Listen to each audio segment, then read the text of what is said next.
maybe at some point we'll get like a fun intro video.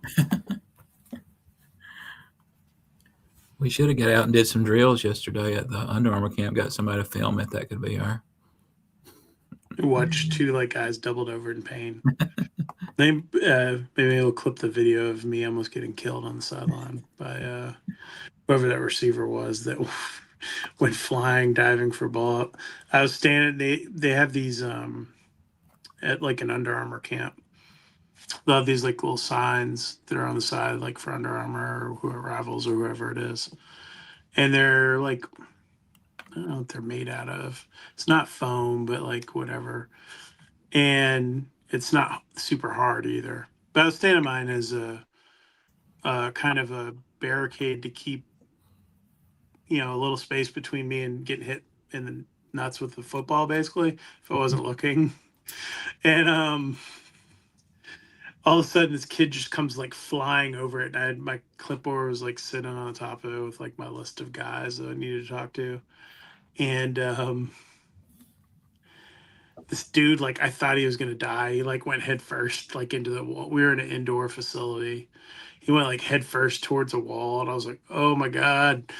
And like I'd stepped out of the way, but he hit it hard.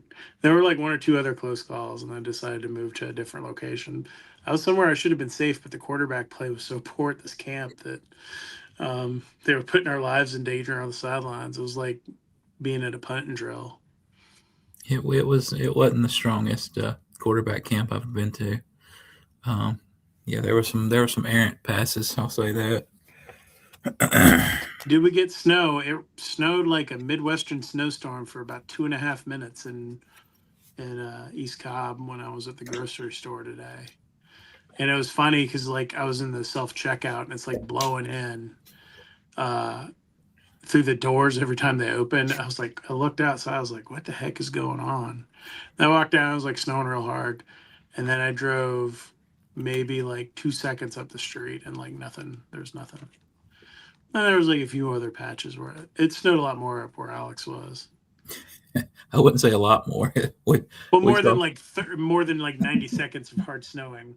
Well, that's what I was telling you before we got on. I woke up at 4 o'clock in the morning last night, like that crazy line came through, and I heard it was like I just thought it was raining hard, but I walked out on the back porch and my dog was sleeping out there, was standing by the door like scared to death, and I looked on the deck and it was like full of hail. So and then I left the fan on out there because it was hot in there, and then by the time I woke up this morning, it was 40 degrees. So the back and forth weather. Yeah, everyone I know is sick from the weather thing. Both my children are sick with like allergy related stuff. So yeah, it's been fun times for us. Looking forward to practice tomorrow morning where it's going to be like 30 degrees too. That'll be a lot of fun for practice. I was joking that I'd text Brent that he should turn the heat off to harden everybody up, but I actually think he might if someone puts that suggestion in his head. So I kept that one to myself since I don't want to be miserable tomorrow morning down there, and I certainly don't want the kids to be miserable. But this will be a lovely day for the indoors. I think it'll be like literally 32 degrees when practice starts tomorrow morning, like 9 a.m. in Atlanta. Uh, I thought maybe the coldest practice of the year would be one of them bowl prep ones, but we might set it tomorrow. I'll have to ask the guys. I wonder if they know. Anyone on the staff knows And what the and low is. and then I think I looked on Friday and like it's supposed to be back in the 70s and 50s low or something. So It's good insanity. spring football weather. So essentially, for this week, for those wondering, practice Tuesday and Thursday. Then the team will go on spring break for a week. So and then they'll be back essentially the first week of April. Um, um, so I'll talk about Chad. So yeah, for those who don't know, Chad Simmons and I've known each other forever. We've been friends for many years. Started out in the business together now 21 years ago.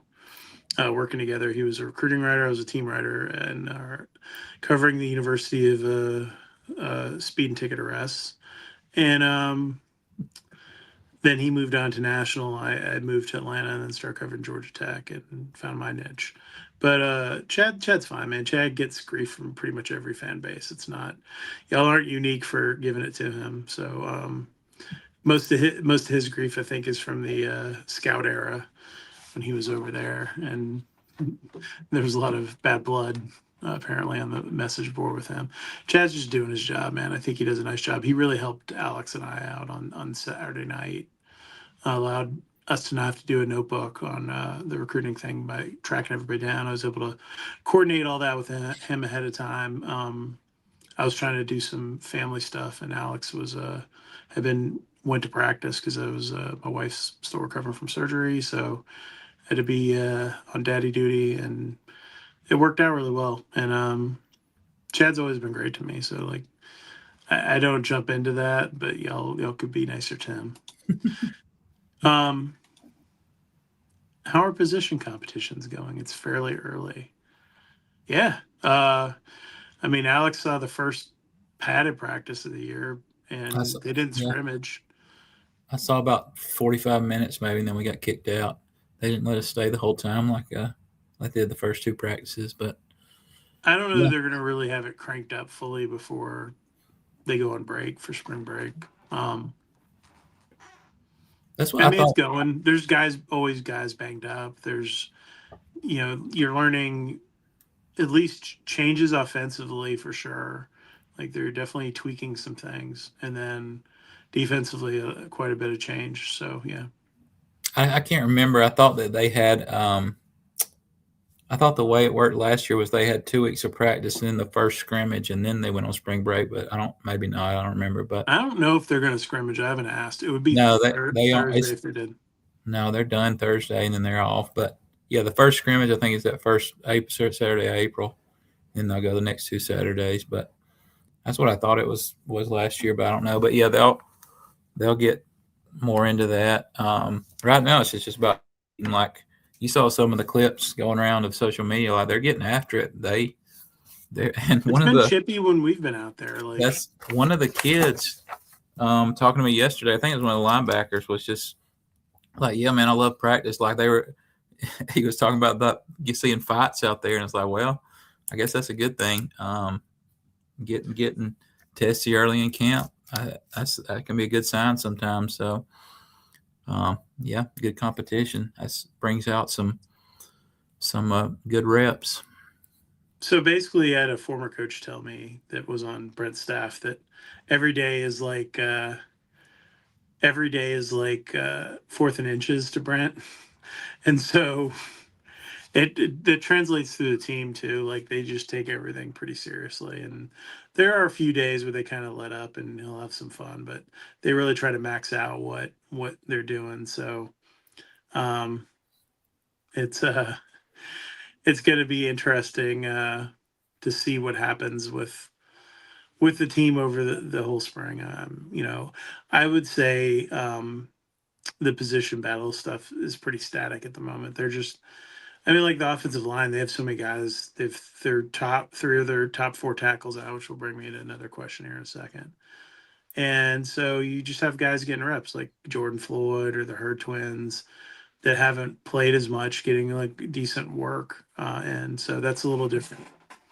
I'm gonna skip. I'll come back to a question, but I guess Dusty's not on not on the site with this one. Josh Petty is I guess out for the spring. I don't know if Brent actually, I'd have to go back and see his exact wording on it. Josh injured his knee in the bowl game and is out indefinitely right now, recovering from that. Maybe hopefully fall camp or the summertime he gets cleared. I'm not sure what his timeline is. We haven't had a chance to hone in on that one. That's more of a day where we have Brent and fewer media people to dive into something like that. But he's He out for a while. he when he talked about McKinney, he said him and Petty was both out for the spring. Him, So Petty, and Markel Samuel, the transfer they got from, and Markel was hurt before he got here. That was from he got hurt. It was Oklahoma State. Is that right? yeah, Um, he got hurt at Oklahoma State. That's how he has a year to play this year. So he played one um, game at Oklahoma State after going from Liberty. Is that or no, he was at. I feel like he was somewhere. It wasn't Liberty. It was somewhere else. I can't. Yes, Uh, some group it's the of problem with the portal App dude, State, man. App State, App App State. State, there you go. Yeah, so he like that's Coach Mo sort of knew him there. That's what's up with that. And EJ Latsy too was the other one he mentioned. Probably gonna be out for the spring too. So yeah, so a lot of it wouldn't, and Braden Manley's been out. He missed the bowl game. They had guys. Essentially, a lot of them had shoulder injuries. They got cleared up. A couple had other stuff like McKinney, I think, and EJ were shoulders. I don't know what Markel Sam. I don't remember what his injury is because like that's such a blur, that whole portal period. And then Petty was a knee, and there's Jonas Luclona, the corner from USF, is a shoulder, I think too. So that's pretty common these days. They had a bunch of guys miss last spring. It's pretty common all across college football. I think McKinney was a lower Oh, extremity. was it? Was it not? I Yeah, thought maybe it was a shoulder. I from don't remember. You might something be I right about saw that. on Saturday that gave it All right, away. we'll go with you then, because I don't remember. I just remember him going in and out of games like crazy towards the end of the season, and like Riggs played and Petty. That was why Petty was playing when he got hurt. Was because McKinney was struggling and just trying to get it out. Well, I don't want to say too much. So I don't want to get banned from spring. So reporting injuries. So, but No, no, I'm with you. How was your Luke Bryan experience? I was on the other sideline, so I never went over to he talk to him and didn't care. he was fine. I actually walked up. I was talking to Champ Bailey because his son got offered by Georgia Tech a couple months ago, and I just like chatting with him, like, what would you think of that? And he's like, I really don't care. Like, it's like, if that's where he wants Champ's to a good go, dude, and man. he is Champ very, for a UGA guy, like he hasn't. They sent Chris Milton to Georgia Tech. Like they don't care.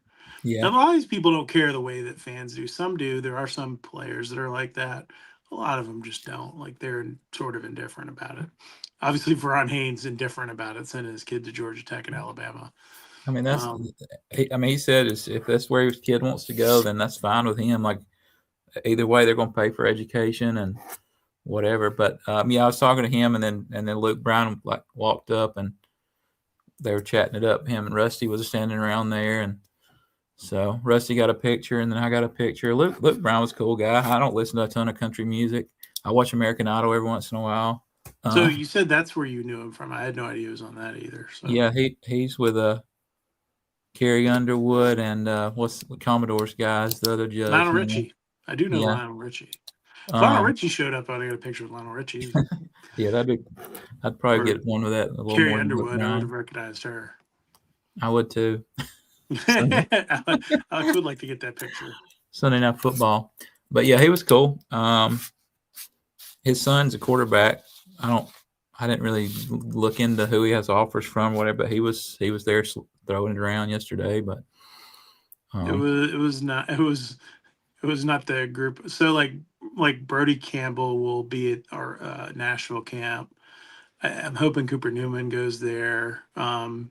A bunch of the guys that Tech has recruited, a couple of them were in Orlando, including the one they just offered, Logan Flaherty. He was in Orlando. That gets us to a new QB offer. Does it shake up recruitment? The Cooper Newman kid? No, I mean, I think they're just casting a wide net. I don't think they've settled in on exactly who their top guy is yet. It seems like they take a little bit longer to figure that out sometimes. And so with the way the room is set up and having Cole Bergeron in the class, maybe took. I think they maybe were thinking two guys originally, and now it's back to one. And so it'll be interesting to see how that plays out. I really like Cooper Newman. I like Brody Campbell. I like Logan Flaherty. Was really great at the camp I was at. I thought he did a better job than Landon Holly and the kid that was committed to Arkansas, Joaquin, whatever his name is. Kavukas. Yeah, that dude. So I've seen a lot of these guys throw now. I'm hoping that Newman and Campbell show up at the thing so I can watch them, because the camp was a little weak on the QB play. It was not. It was a little disappointing. Yeah, the Nathan West question over here in the chat, and that's my boy from Darlington. Won a state title, first basketball state title in Darlington school history. So it's pretty cool. He was good to me when I was at the Rome News Tribune. I just thought they won one in the Peach Basket era. They might have. But yeah, that he was awesome. He's a really good basketball coach, and they got some pretty good transfers in this year, if you know what I mean. They cast a wide net worldwide at Darlington, so they got a guy from Nigeria, 6'9" guy that helped them out a little bit on the court. Got a guy from Nova Scotia. I think he's 6'8" or 6'9", so helps to have some size and rebounding down there. And they beat Holy Innocents, which most people thought was a pretty good upset in the state title game. So I text him. I text him before and afterwards. He's good. He's usually in my bracket contest too. So I'm sure it'll be a come down from a state title to win a bracket contest. But He's got to win. yeah. Why are they so? Why is Tech so set on Scott Cross? I don't know for sure they are. This has been all over the map. I know what people are saying, and that's how it's pointed. And you're getting like coaching changes in some of the in Trilly, and some of the insiders are thinking that is the move. Everyone at Tech's pushing back, which I sometimes that's a smokescreen, so I don't necessarily buy that all the time. I mean, we've seen lots of BS with this too. I mean, look at the Rick Stansberry stuff that's been going on forever. That I had a hand in putting some of that up, and then like it's just been even crazier. And I kind of like backed way off of it because I got some info that made me back way off of it. And like, there was still somebody tweeted, and like Goodman shot it down over the weekend, like about him. They were still interviewing guys over the weekend. Um, to say it's a done deal, I think is probably not accurate. Just because I seriously doubt he's, even if it is Cross, he signed anything. Um, Given what's going on, they're playing an NCAA tournament and they play Nebraska, right? And hell, they could beat Nebraska. I don't know. Like, um, it's a tournament, dude. All kinds of weird stuff happens all the time. I'm not. We've seen a 16 seed win before, so let's not. And so the one thing I'll tell you is for sure, whoever it is working right now, or whoever they expect to hire is working in the NCAA tournament or the NIT. So like that much you can be certain of just given the timeline of it. There've been other people involved. They've interviewed a lot of different guys. I would hope they keep some of the guys. So far, no one's gone in the portal yet. There's no rush, I think, for those guys to go into the portal. I concur with this that you'd like to see Akai and Jaden Musoff stay. I think they're both really talented pieces. Um, Bye. I don't know what to make of him. But Akai Fleming's really talented, and Jaden Musoff's a really good all-around player. I think he's a nice piece to a team. So we'll see what happens there. I'm not. The thing I'd say about Cross is he's won and won consistently. And so that's, a step in the right direction to keep hiring guys who haven't won consistently, or the last couple who have both people have wanted to run out of town before Damon and Josh Passner. And I love Josh and Brad Gregory, who was a great dude. Here's the thing in all this too, man. I got to know BG really well. I got to know Passner even better. And I got to know Damon. Damon had his guard up more, but got to know him a little bit. All really good, solid dudes, very solid to us, professional dudes. Like, they're not ACC level guys. Like, they're just not. None of them were. And so I think it's just,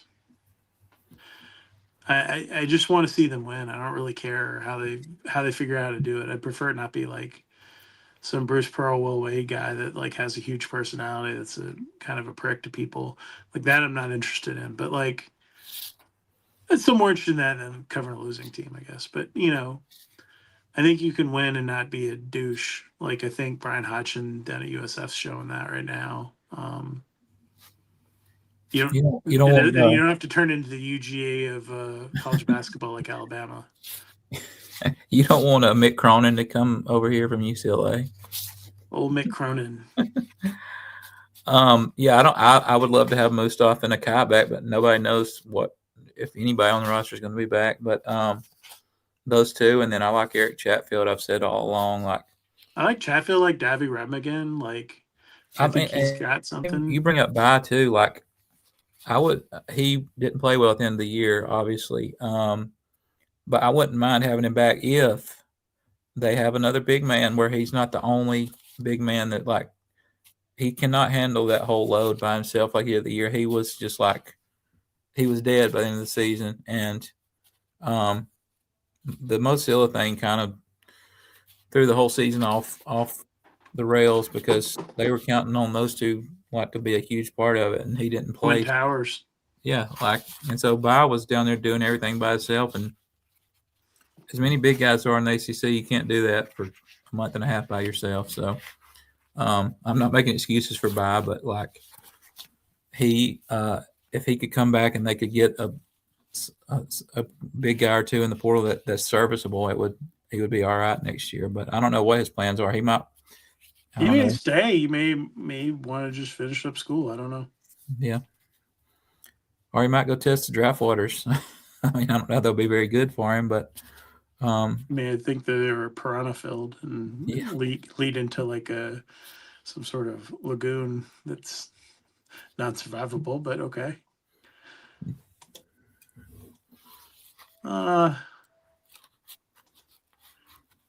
Keep hearing the team as a whole looks bigger compared to last year and the year before. Defensive is the star of the show right now. They're getting after it. Yeah, I mean they do. I mean, you know, Jordan Walker. Alex was talking about this. He was in the media on Saturday, and I noticed it. Might even be. Did I use him as a thumbnail for this, or I used him for something as a thumbnail? But like Jordan Walker, just his size at the edge is different than what they've been playing with. They've been really undersized up front. Vincent Carroll Jackson's a big dude. Taufiq Taylor's a huge guy. Garrett's getting bigger. Derry Norris is huge. Landon Marshall's a huge dude. Like they have some good size there. You got on the flip side of it, Ethan McKinney's huge. You know, Malachi Carney. Jordan Floyd is a big man. And then you got the twins. They got some beef. You know, then you got some big skill guys. Savion Riley's, you know, a nice, tall, lean safety. You got Tay, who's a really athletic safety. They brought in Bakwe to, you know, be Jalen Bakwe to be a corner for them, to give them some size out there. So him, Duclona, Daquan White, and John Mitchell give you really good size. All 5'11" plus guys that can play, or 5'10", and can jump and run. So yeah, they do look a lot bigger. I mean, the one thing that will look small to everybody, I think, will be probably the outside, one of the outside receiver positions, just because you'll see like Raheem or Jordan Allen or DeBron Galling or whoever. Like there's a litany of these smaller guys that are they're gonna play one bigger guy and sometimes one smaller guy in a slot or tight end or two running backs or whatever. There are gonna be multiple. That's part of the NFL theory. Yeah, Jordan Walker on Saturday when I saw him when he transferred over, I thought he was like a thinner, like he's a former tight end. He was like an outside linebacker. That's what I like. He's a former tight end, and like I thought he was just like a string bean kind of guy. But man, he was impressive. And then Mbakwe's thick too. Like they've been putting on the pounds, and they hadn't put on as many pounds as Jamal Haynes has in the last 2 months. But 17 for Jamal. Yeah, he was looking like a power back at that pro day the other day. But yeah, the whole team looks like they did some good work in the 2 months since winter workout started in January. So I mean, that's one of the first things Key said on that opening press conference Tuesday, is like, we knew we had to get bigger, so we went out and got bigger guys. And I don't know if he used the old quote that he usually does about weight classes in boxing. He might be saving that for later in the spring. But somewhere I saw like an underwear quote, like he said to Josh Pate or somebody. He said something about underwear that first day we were there. I missed it. I don't know. Was it? He said we're out there in underwear and we look different. I don't know. It was kind of like something about the underwear was bigger. I swear, like I saw this. Maybe this is like some BS on Twitter that I saw like in the feed, but I didn't like click on it. But I chuckled to myself when I saw it. It seems like something Brent would say on in an interview with somebody. It could maybe thought it might be paid. It could have been somebody else. Hopefully, they didn't use that as a criteria for the transfer portal, their underwear size. But um, you never know. This could turn down a strange road, Alex. Let's throw it in reverse.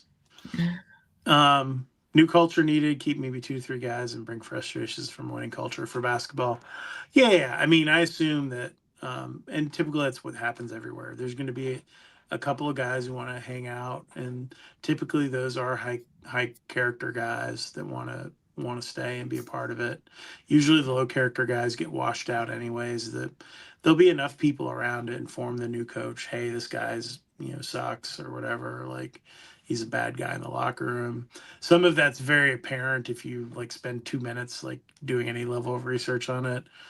And yeah, I mean that's why I think or um, Akai or Jaden Mustafa make a lot of sense because they both seem like high character guys who truly want to win. Kai just didn't have it; his body just was not there yet.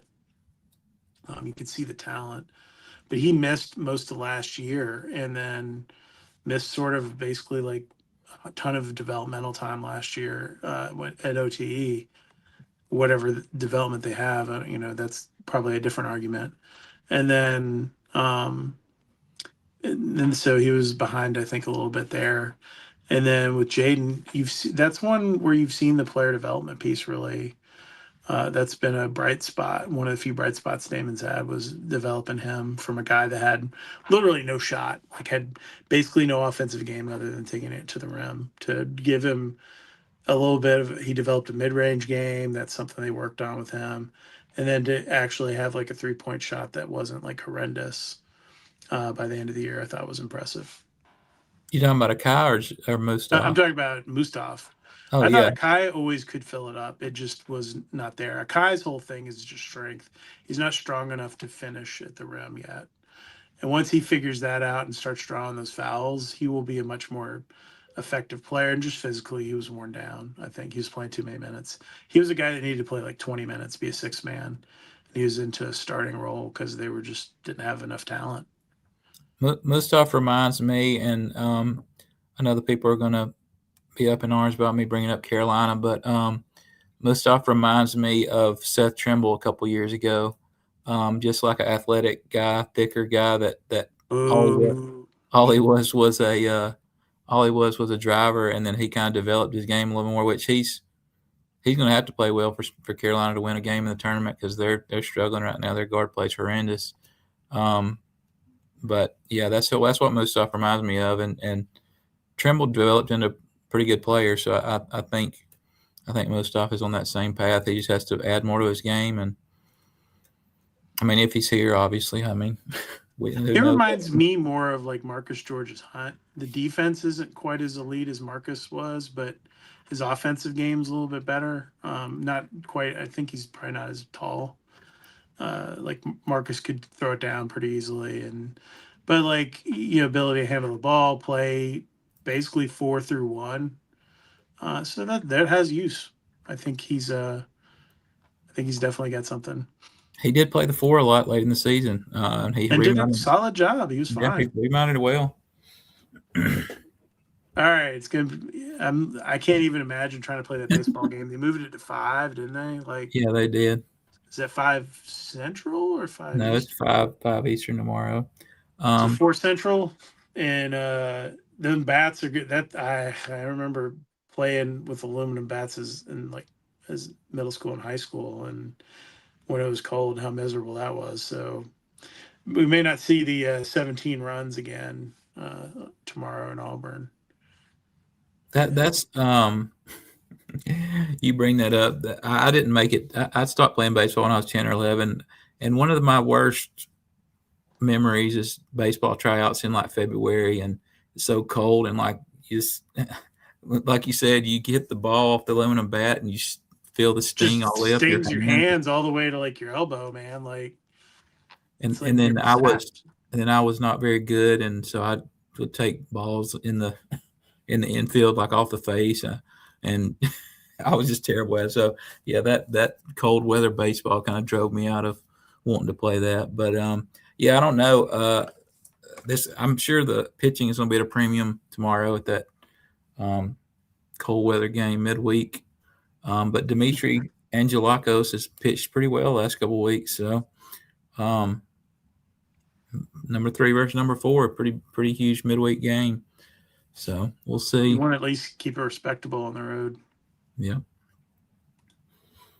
Well, they're in Auburn. They're not in Atlanta. Yeah, they're at Auburn.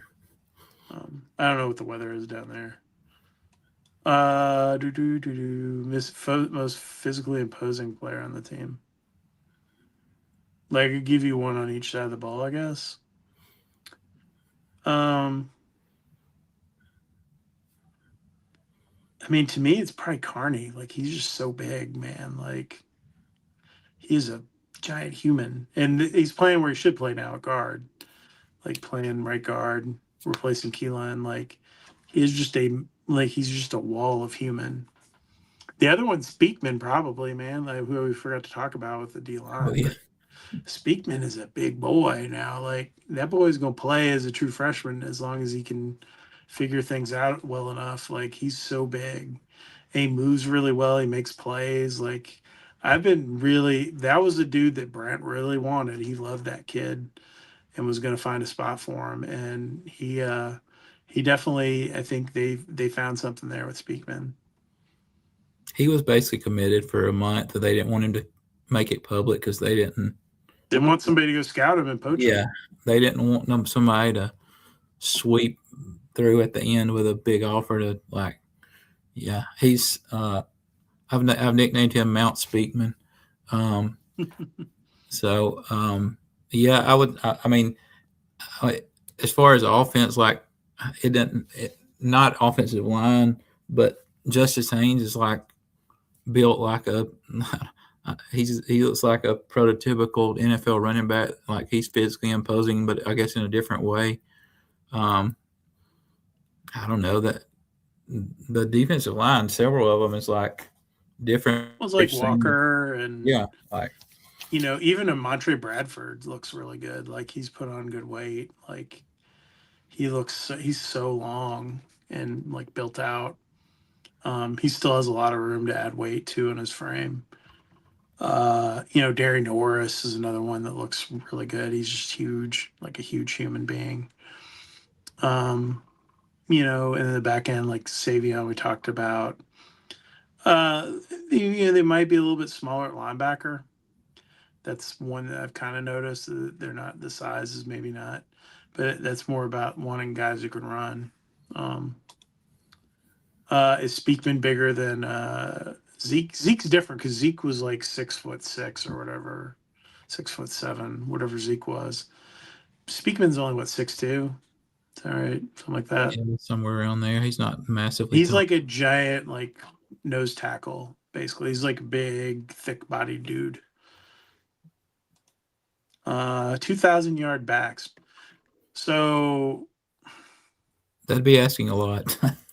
I mean, how many times have we've seen a lot of quarterback and running back ones over the last 15 years in college football.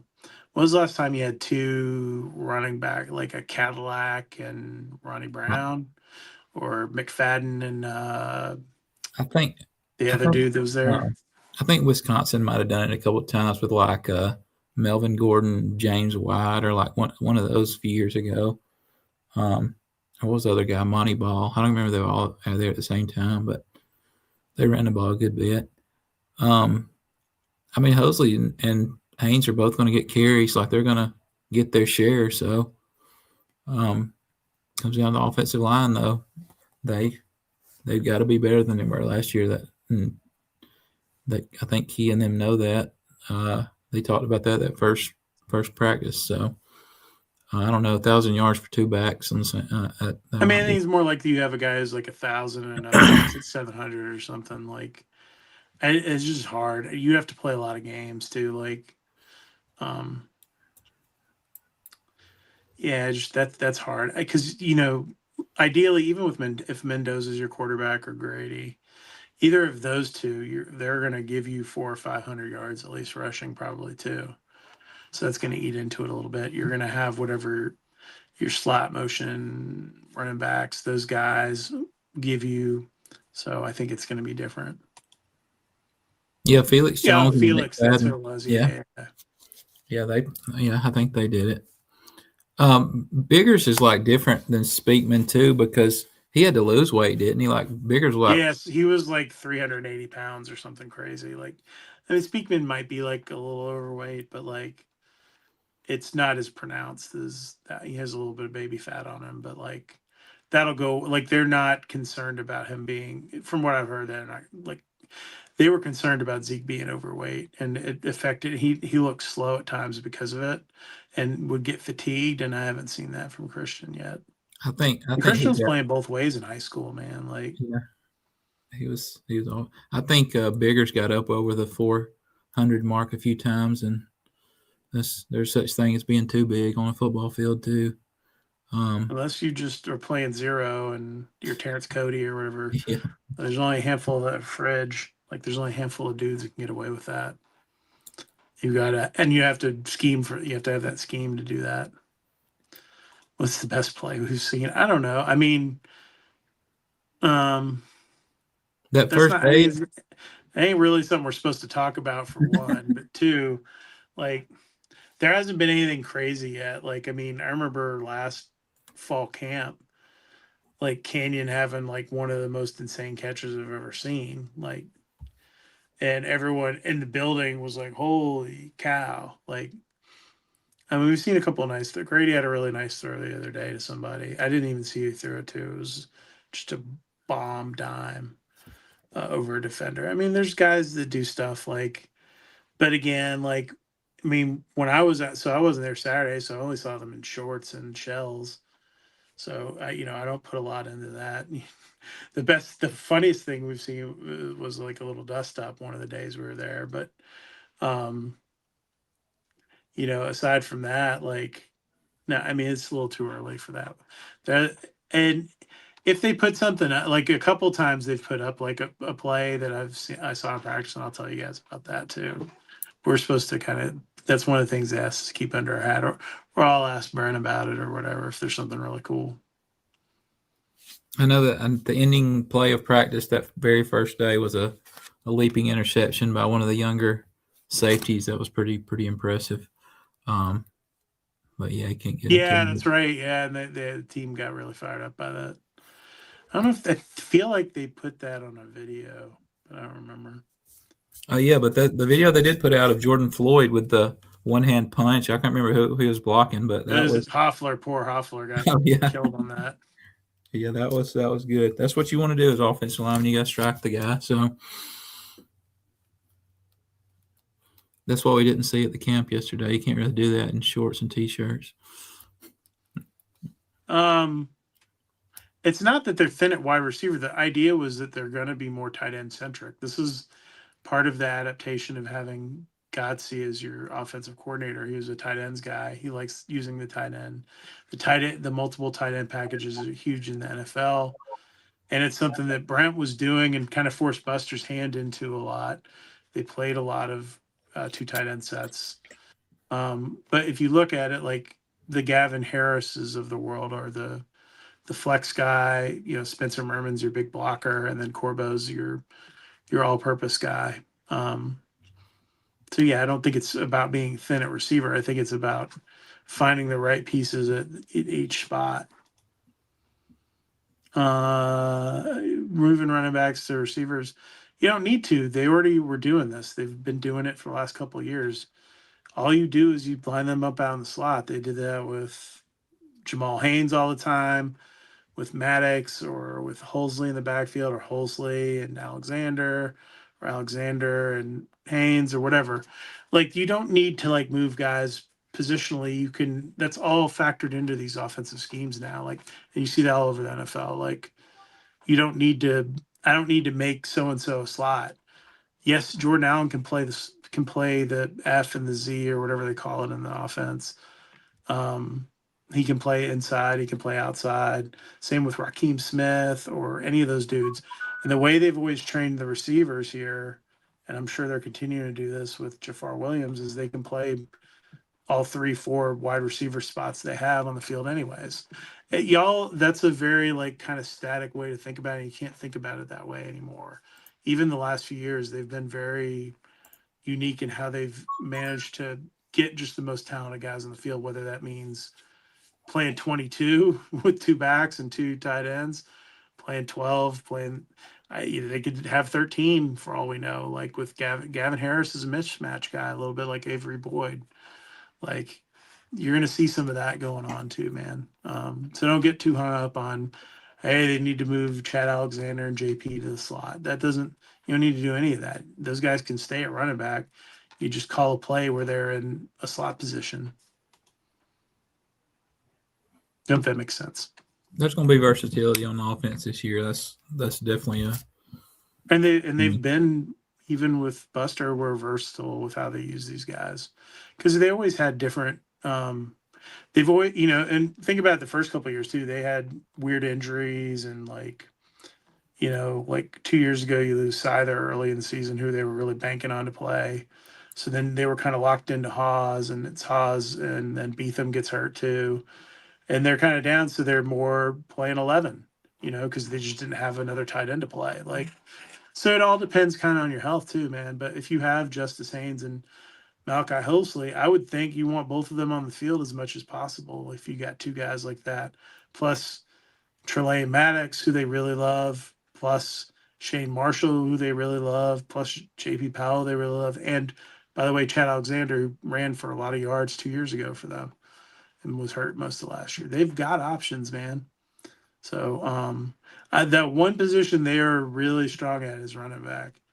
And they can be creative, and I think they're going to be. And that's why Brent keeps talking about wanting to run the ball too. Like they're geared up for that. That was the idea of spending your money on Justice Haynes and not spending it on, I don't know, whatever receiver that was out there that's, not Eric Singleton, or Eric Rivers, but someone like that. They chose to spend money on Justice Hayes because they thought, as a value proposition, that guy's worth more win shares, whatever, like WAR, whatever your baseball or thing you want to use, like for football. I'm sure there's one with the what's it called, Alex? The Wins of sabermetrics or whatever you want to use, like whatever the football version of that is. Like there's certainly one, but whatever that is, and this has been a little bit of a rant, but that's too complicated for me. I'm just saying, like you just figure out who gives you the most value, and that's what you play.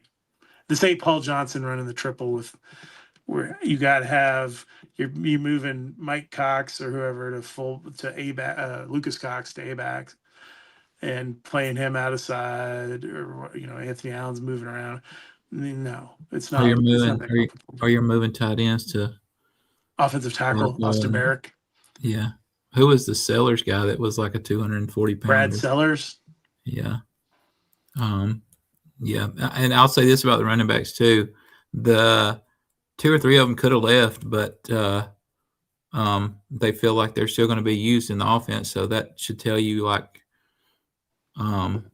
what they think about how many running backs they can use in the offense. So, and they still managed last year to play 3 guys. I mean, Trelane didn't play a ton just because he had some bad luck the couple times he got in. I think they got a little gun shy with him. Probably leaned on Jamal a little too much. But, I mean, they rotated those 2 guys all the time, Malachi and Jamal last year. And Maddox got a little bit of burn. And then, they didn't really play Shane in a meaningful snap or JP. Maddox has had bad luck. Came into his career hurt, got hurt. I mean, played a little bit, got hurt again, got hurt the first of last year. So he's got to have some better injury luck coming back to this year, I would hope. Staying healthy is a talent, they say in the NFL. Like that's one thing that teams look for, including colleges. They want you to be able to show that you can withstand a beating. Who has this QB swagger, Alex? I don't know if I'd use that. None of those guys are like that to me, man. No. I don't know if I'd use the word swagger, but you can tell when Mendoza's out there and he's the way he people and I would use the word control. Like he's the guy that's going to be in control of the offense. Like he's talking to guys after snaps and what to do and what they didn't do, and like you can just tell. Like Key and them talked about last week. He's basically like a coach. Like he's there all the time. He knows the ins and outs of everything. Um, so yeah, I don't know if I use the word swagger, but control would be better to me. But I He's mean, in they're all command of what's going yeah. on the field. I mean, and they're all locked into the new offensive system because they know that's part of the competition. Like if you don't grasp it, you're not gonna win the job. So I'm sure Graham Knowles and Grady and they're all sitting there like trying to be as invested in the playbook as they can because that's going to be part of the decision process of who gets the job eventually. No, there's not a lot of chuckles or like whatever going on in practice. It's pretty serious business. They're all taking a very business-like approach to it. There's no, it's it's very focused. Put it that way. Like when you watch them, they're focused on what they're doing, locked in with Chris Winky and locked in with Gotsey most of the time, who's over with them, and Brody Rhodes, and they got dudes like there, and they're keeping them focused in because they're all trying to. It's not like as much as everyone thinks it'll be Alberto Mendoza, it doesn't mean that that's how it's going to play out. And he knows that he's got to earn the job too if he wants to be the guy. And you got three guys all pushing, trying to chase that, who all have confidence in their own abilities. I mean, I think Cole's in the roughest spot just because he's so young, but like, Grady is as talented as any of them. He runs really well and he can sling it. And then Graham can sling it, man. You watch him; he has a cannon for an arm. So like, it'll be interesting. I'm curious how it plays out. You when you talk about Grady too, when we were talking about physically imposing, impressive guys, Grady is he fits that category too. Like he's gotten He's a like unit, more. man.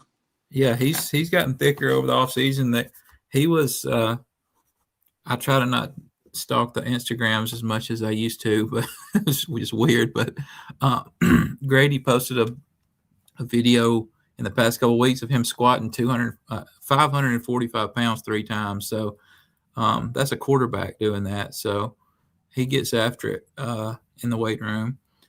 So yeah, he's physically ready.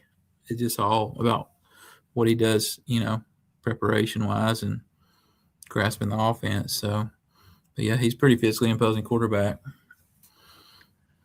Fernando has definitely been an interesting plus to all this, and I think there was definitely it worked out well to have. I think they knew that Fernando was coming, so they made sure to have two of their top quarterbacks on campus on Saturday to bump into him at practice and take pictures with him.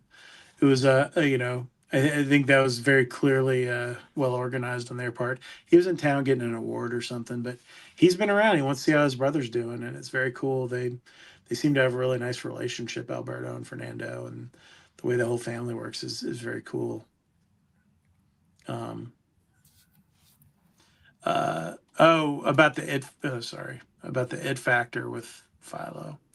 Yeah, I get what you're saying. He has the gunslinger swagger. That could be a good thing. I've seen it be a bad thing in a few places I've been over the years. Um, Not as much Georgia Tech, but I've been around other programs where guys have done that. It works really well, and sometimes it doesn't. I'm very curious how it works at Florida for him. But like I would say in terms of confidence and what like Mendoza or Graham or Adamson are not lacking it in any way. I think Philo gave off the like like a extra in Top Gun vibes. If you get what I'm saying, like he had like the like cocky fighter pilot vibe, and that can be one way of leading as a quarterback. Not everyone leads like that either. So I liked it because I thought it was. I think it's something that can be effective if you can back it up on the field, but it can be hit and miss if you don't. There definitely been some guys who didn't. for every Ryan Leaf, in college, you have a Ryan Leaf in the NFL, right? Like, so there've been more than a few guys we've all seen flame out like that thought they were the dude and were not the dude, and so I'm real curious. I bumped into a buddy from who's tight with that staff down there, and we were talking about it, and everyone's very curious how it's all going to play out down in the swamp. That's what I was gonna say. Like follows, he's in a little competition himself down there. So I hadn't been following Florida spring practice, but No, I mean he's not exactly like I think some people thought like he's Buster. He follows Buster and he's going to be the starting quarterback, but he's got his own competition to win. So we'll see about the swagger down there. We'll see.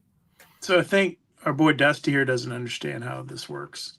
So Mendoza has a contract. They're not performance related contracts. He can't go in the portal. Like he can't leave Georgia Tech for until December of next year, unless Brent Key was fired or something between now and then, or God forbid something happened or whatever. Like he is locked in. He cannot do anything other than be on Georgia Tech's football roster for the next 9 months. So it doesn't matter what the hell is in his contract. Brent can do whatever he wants. And there's no contract that says I'm going to be the starting running back, for Justice Haynes. I'm going to be a starting quarterback. It ain't pay for play either. Like this is not a professional sports contract either. So like you can't mandate that I get these reps or I'm first team or whatever. None of that. And those don't really exist in the NFL either.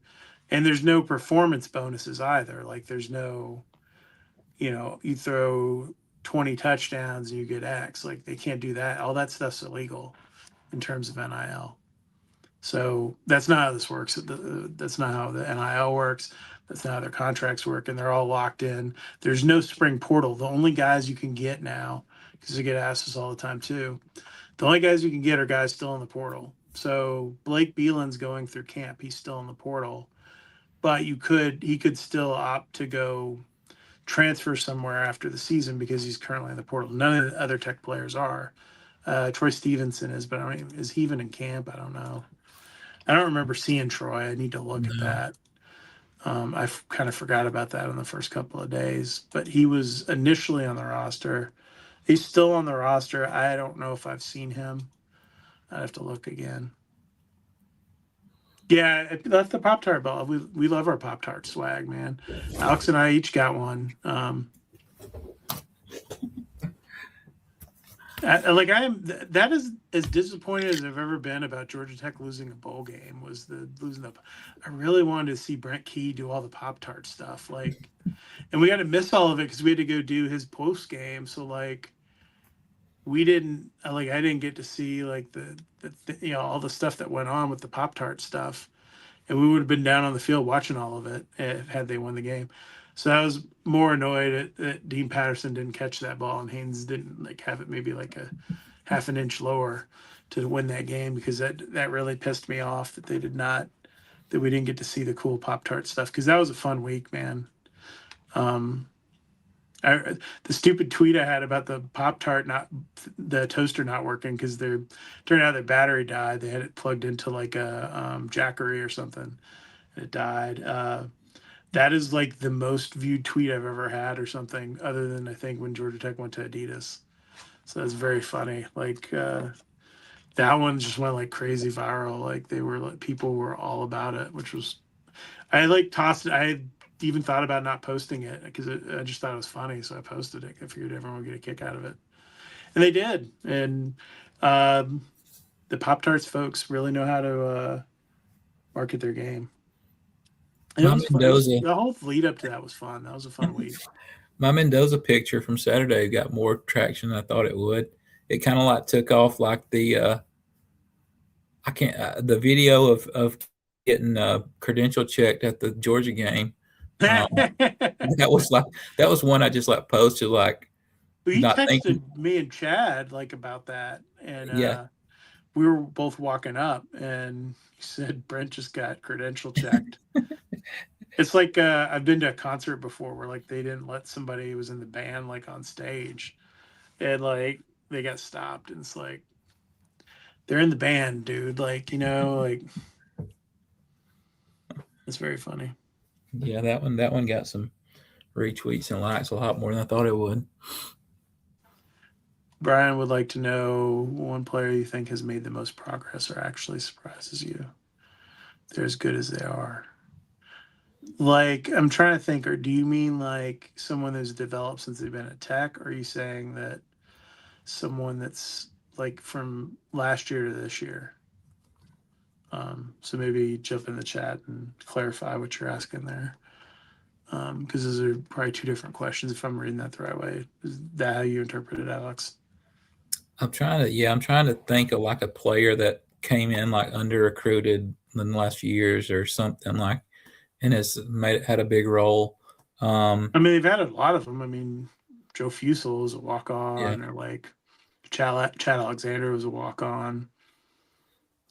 Um,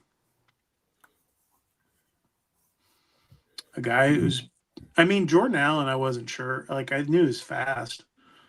We really haven't seen enough of him because of Bailey last year and Malik. But he's crazy talented. I mean Kyle Eford was a very lower rated, like he was a running back in high school, and he's played for the last 3 years basically their main linebacker. Um, Hmm. Either he said, um, yeah, I mean that's kind of what I think of, like the guy that nobody really thought was going to do anything and actually I produced mean, it. Ethan McKinney's an interesting one because Ethan was like, Brent tells the story all the time. He was like 6'4", 220 pounds or something at camp. I was at the camp. We didn't think he was a prospect. The next year he shows up, he was like 245 or something. And then the next time I saw him, he was 275. It was like before he enrolled at Tech. And I was like, what happened? Like he blew up so much. And then he's like 300 something pounds now, like a big NFL tackle, offensive tackle looking dude. And it was someone that I like honestly thought maybe it was another situation where he was taking somebody that was like a former Tech person that he knew's kid like to as a favor or something, or just like as a guy to be on the bench. Like I didn't think he would be a starter or whatever. He started as a true freshman because Corey Robinson had the yips out of the gate, and he started almost that entire season 2 years ago. That's one, and that wasn't a shot either. It was weird. Like he went from tiny to that size. Yeah, Dre was one they brought up. Somebody's bringing up in the chat. Um, Dre looks good. He's had a good off season too. I mean, they all do. They Montre looks good. Yeah. Dre looks good. Even Carrington Coombs is not on the team anymore. He's just hanging out as a student assistant, um, recovering from an injury. Assume Pro Day felt different compared to years past. What do you think? So the big thing with Pro Day is you just need to get guys drafted. Pro Day doesn't really matter as much. It's like they need to put guys in the NFL again. That's something I talked to Brent about, and there's someone else I talked about at the Pro Day about too. Like you just need to get guys in the league. It helps so much with your program and trajectory of things. And having four guys in the combine was huge. Like having starting to develop that. If you can get three or four guys drafted this year, it's huge momentum builder. It's more so than the pro day is boring as hell. I'll tell you all the truth, man. We stand there. They run the 40s. We don't get times. They do testing. We don't get times or anything. Sometimes you can see them do stuff. I mean, unless you have a quarterback going through all the drills or a running back or a receiver. And the way they set up this year, we were set up really far away on the far side of a lot of that. So until the very end of it, we had been there for like 3 something hours. We didn't see much. And even like, some of the staff and I were, it's tedious, like watching Pro Day, like is a tedious thing.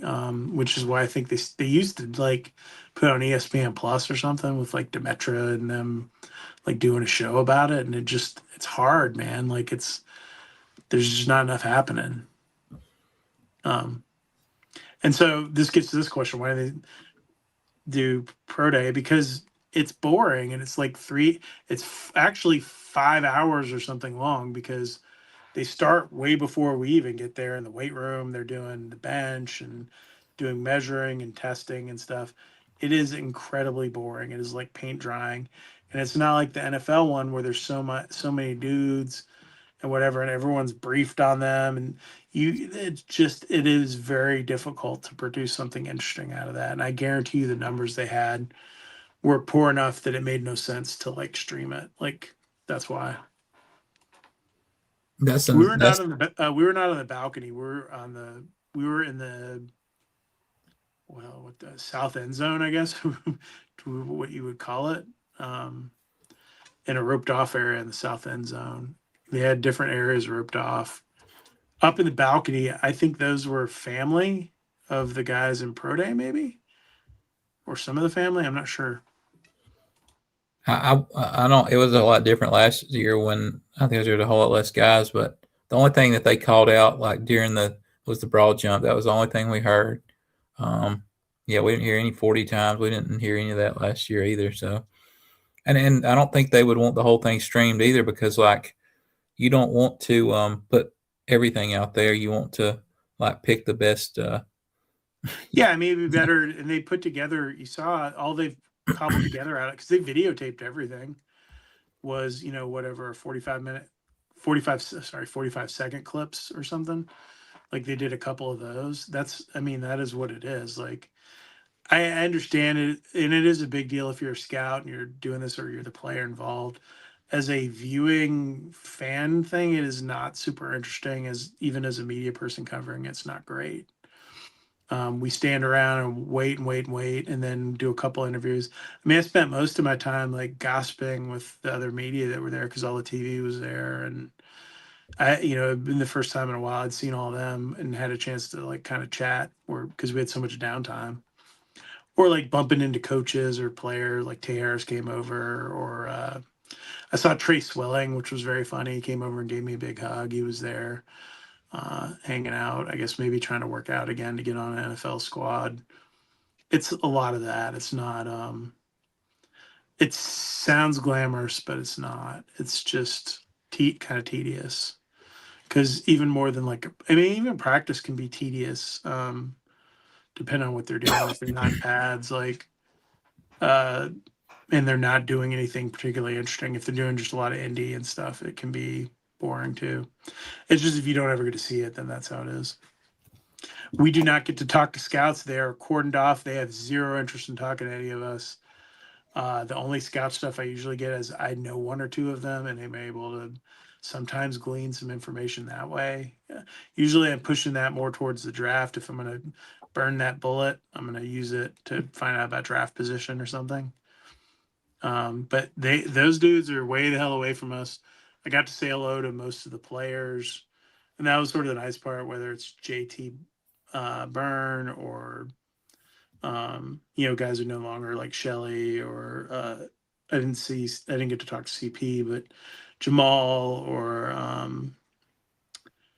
some of those guys. I mean, like, I never saw Kilo. I saw them out there doing stuff. They never came over. Like Matt Alexander, none of those guys came over. And the high point was watching Marshall Nichols punt. And that happened in the first 5 minutes I was there. And then the rest of it, and then the next sort of high part was probably watching Haynes throw to Rivers and the tight ends, and Dean Patterson and Jamal. And that was in the last 5 minutes of something that started at like 1:40. And that was at probably like 4:30 or something. It had been like 3 hours, to put it in perspective. And I'm not complaining. It's not like a fun thing that you're going to do. It's not like going to football practice, or even like, I imagine maybe the draft is like that. Like, if you're at the draft, it's at least exciting because there's stuff happening. That ain't nothing. They're like, right. But do we have anything in the thing that we need to get to real quick? I think there's two questions. Literally just had a source call me, so that's good. Maybe we hadn't talked about. Here's a good question from the board. Sorry. What's a good question right now to ask? That's the question. To be or not to be. Are we tech alumni? No. I went to the J school at the university to the east, and where'd you go? What did you do, Alex? I went to Barry, the right? world's largest campus by land area, Berry College, Martha Berry. That's where I went. Somehow I graduated. I don't know how, but I did. Made it out in 4 years with a 2.8 GPA. Nice. Dusty, Alex has covered every game at home pretty much. He's missed 2, maybe. Yeah. Something like that.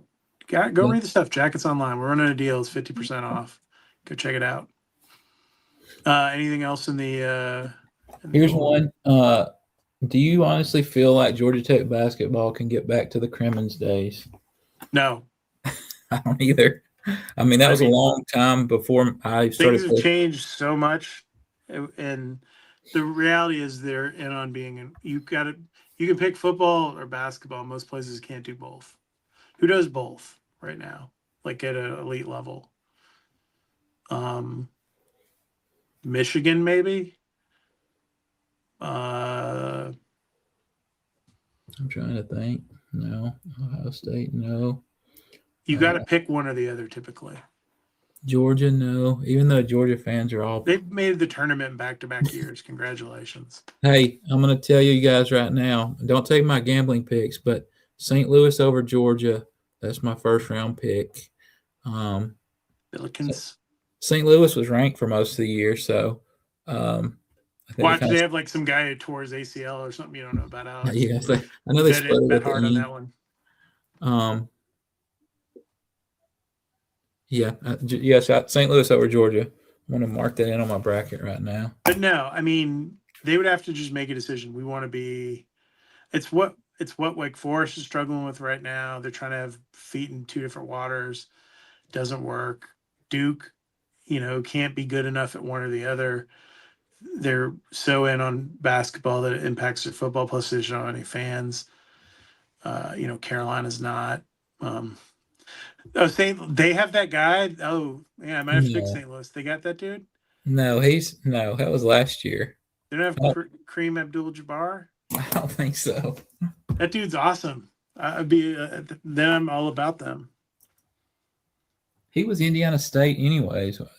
Why is the NIL low? Because most of these dudes don't give any money back. Like, they're not into – like, Chris Bosh was at Georgia Tech for what, like 10 months?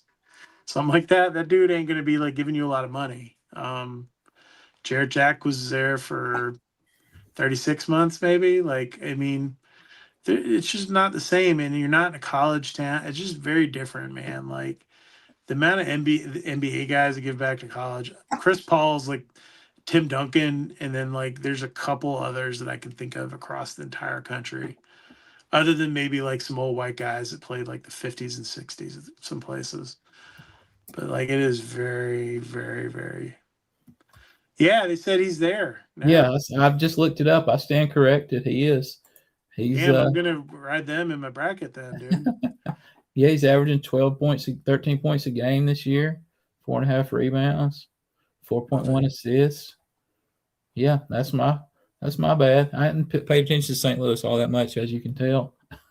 I would love a Magic City night for Georgia Tech, but I'm the wrong audience for that. Like, I'm not the kind of guy you have to get approval from for that. Well, I appreciate everybody for joining us. I got to get some sleep. I got to be down at Tech in the morning, and bundle Lord up. knows what the weather's going to hold for us tomorrow morning. So. Get out that winter coat that we all put up 4 weeks ago. It's still on the hook. I hadn't put it up, mercifully. And the gloves and the hat. Appreciate everybody for joining us. Be good. I'll catch y'all later. And fill out those brackets.